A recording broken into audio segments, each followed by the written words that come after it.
שונות הורגשה עליונות הבלגים. השער הראשון לא איחר לבוא, ובעקבותיו עוד שער ועוד שער. המחצית הראשונה נסתיימה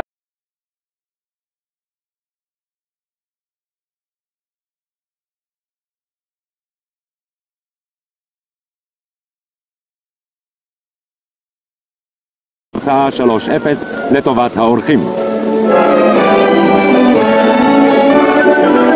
ניצחונם של הבלגים היה ברור לכל כבר בתחילת המחצית השנייה, עם הבקעת השער של ישראל